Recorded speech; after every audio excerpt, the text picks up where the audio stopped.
प्रतीत होता है यह किसी महान तपस्वी का आश्रम है। उनके दर्शन किए बिना जाना उचित नहीं।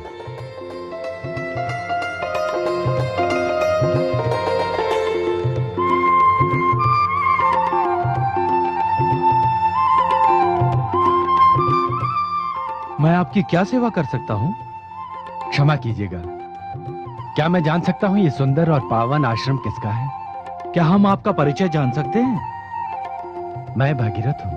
भगीरथ अर्थात महाराज भगीरथ? महाराज था, किंतु अब तो वैरागी हो गया। आइए, आपका स्वागत है। यह हमारे गुरुदेव महान ऋषि जहनु का आश्रम है। महर्षि जहनु? मैं अभी जाकर उनके दर्शन करता हूं। भगीरथ! माता, आपको कुछ देर यहां विश्राम करना होगा। मैं महर्षि जहनु के दर्शन करके शीघ्र आता हूं। जहनु ऋषि? हाँ माता।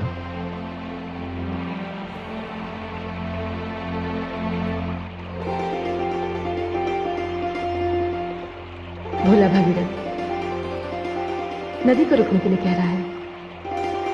प्रतीक्षा के लिए तो मुझे अपनी दिशा बदलनी होगी, और दिशा बदलूंगी तो मेरे समक्ष जहनु ऋषि का आश्रम पड़ेगा।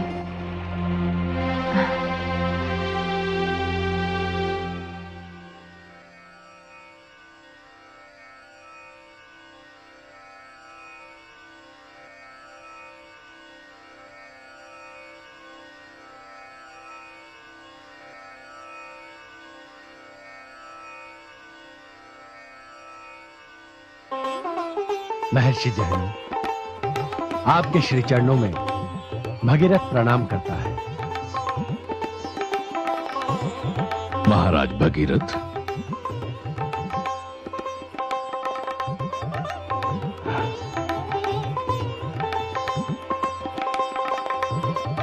मैं आपकी ख्याति से परिचित हूं, किंतु आपका ये वैरागी रूप देखकर आश्चर्यचकित हूं।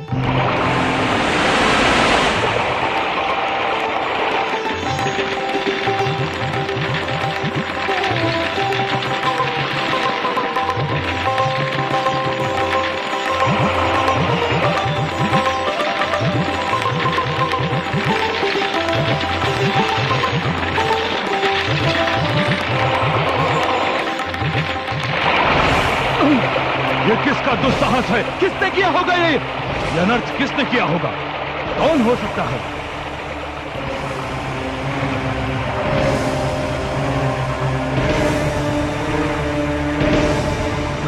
ये दुस्साहस किसने किया होगा? कौन हो सकता है? ये कौन मायावी है जिसने जहनु के आश्रम में इस प्रकार प्रवेश करके यज्ञ के अनुष्ठान को भंग करने की चेष्टा की? महर्षि, यह कोई मायावी नहीं, यह तो माता गंगा है। गंगा?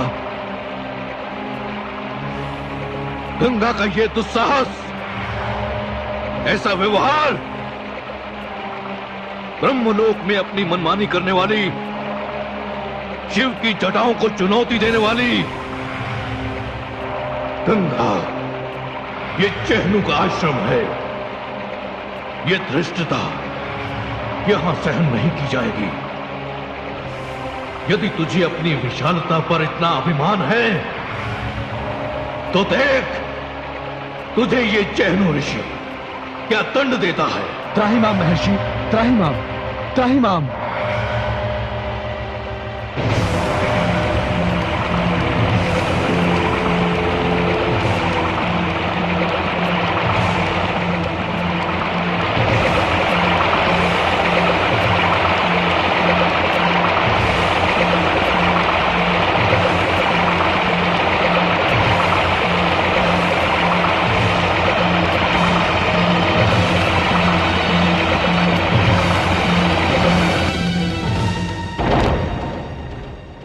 बस इतनी ही शक्ति थी तुझ में? तेरी इतनी ही क्षमता थी? तू एक ऋषि की प्यास भी नहीं बुझा सकी? महर्षि, महर्षि, महर्षि, महर्षि, ये क्या किया आपने महर्षि? मैंने क्या किया? गंगा को उसकी धृष्टता का दंड दे दिया। और क्या किया मैंने? नहीं महर्षि नहीं, आपको माता गंगा को लौटाना होगा महर्षि, आपको माता गंगा को लौटाना होगा। राजन, शांत हो जाओ। हाँ, तो मैं तुमसे पूछ रहा था कि तुमने ये वैराग्य क्यों धारण किया? हे महर्षि, मेरे वैराग्य का कारण भी माता गंगा ही है। कपिल मुनि की ज्वाला से भस्म हुए मेरे पूर्वज माता गंगा की ही प्रतीक्षा कर रहे हैं। यदि माता गंगा की जलधारा वहां तक नहीं पहुंची तो उन्हें मोक्ष नहीं मिलेगा, उनकी मुक्ति नहीं होगी, मेरे संकल्प की पूर्ति नहीं होगी। मेरा वैराग्य व्यर्थ जाएगा महर्षि, मेरा वैराग्य व्यर्थ जाएगा। हे महर्षि, मुझ पर कृपा कीजिए, मेरे पूर्वजों पर कृपा कीजिए। मैं आपके श्री चरणों में तब तक पड़ा रहूंगा जब तक आप माता गंगा को मुक्त नहीं कर देते।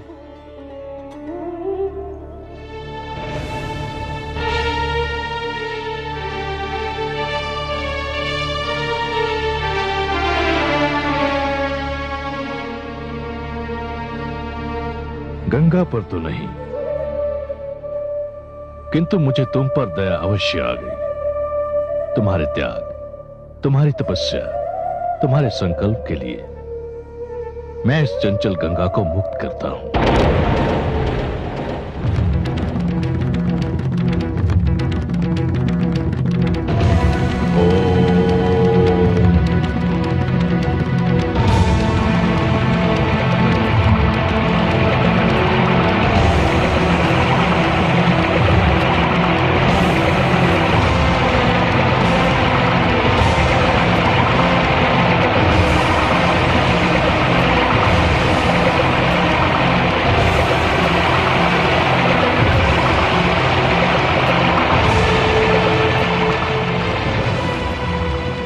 हे महर्षि, मैं सदा आपका आभारी रहूंगा।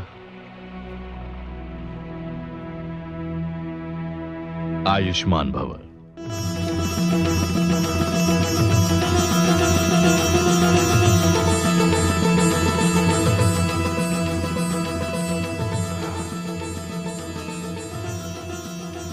अब इस गंगा को लोग जानवी कहकर पुकारेंगे।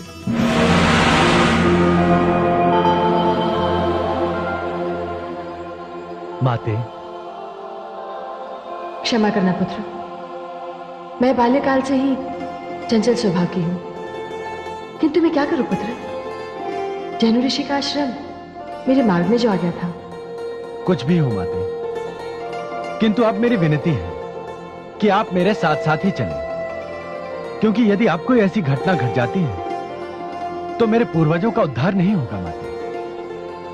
एक उपाय है पुत्र। वो क्या है माते? तुम मुझे कोई ऐसी कथा सुनाओ कि जिसे सुनकर मेरा ध्यान कहीं और लगे ही नहीं।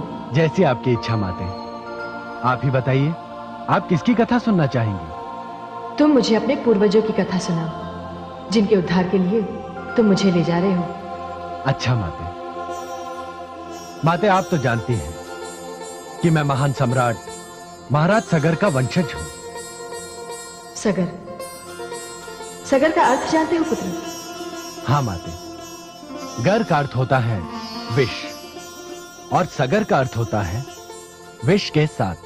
हाँ पुत्र, सगर का यही अर्थ होता है, किंतु ऐसा विचित्र नाम किसने रखा था उनका? ये तो आपको कथा सुनने के पश्चात ही ज्ञात होगा माते। वैसे महाराज सगर के जन्म की कथा है बड़ी विचित्र। तब तो ये कथा मैं अवश्य सुनूंगी पुत्र। यात्रा बड़ी लंबी है, सुनते सुनते कट जाएगी। तो सुनिए माते। महाराज बाहुक महाराज सगर के पिता थे। यह मैं तब की बात बता रहा हूं जब महाराज सगर का जन्म ही नहीं हुआ था। महाराज बाहुक के शत्रुओं ने उन पर आक्रमण करके उनसे उनकी राजधानी छीन ली। महाराज बाहुक अपने पत्नियों समेत एक छोटे से नगर में चले गए। वो वहीं अपना जीवन व्यतीत कर रहे थे कि अचानक उनकी मृत्यु हो गई। जब अंतिम संस्कार के लिए चिता पर उनका शव रखा गया, तब केवल उनकी पटरानी उनके साथ थी। वैसे तो महाराज बाहुक के 12 रानियां थी, किंतु उनकी महारानी केवल एक थी, जिसे पटरानी कहा जाता है। उनका नाम था करुणामयी। उन्होंने यह निर्णय ले लिया कि वे अपने पति के साथ चिता में प्रवेश करेंगी।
पुरोहित जी। जी महारानी जी। ये बात सभी जानते हैं कि मैं तथा महाराज की अन्य 11 रानियां महाराज को तथा इस राज्य को उत्तराधिकारी नहीं दे सकी। इसलिए पुरोहित होने के नाते आपका ये कर्तव्य भी है तथा धर्म भी है कि हमारे अंतिम संस्कार के लिए अग्नि का दान आप करेंगे। महारानी जी, आपने सत्य कहा। मैं अपने कर्तव्य का पालन करूंगा।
पुरोहित जी, रुक जाइए।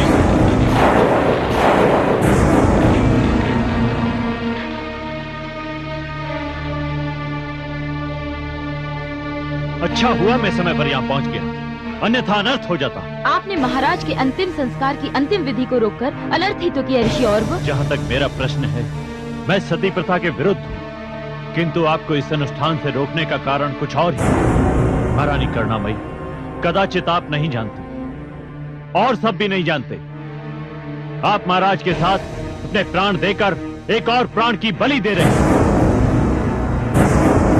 ये आप क्या कह रहे हैं ऋषि औरव?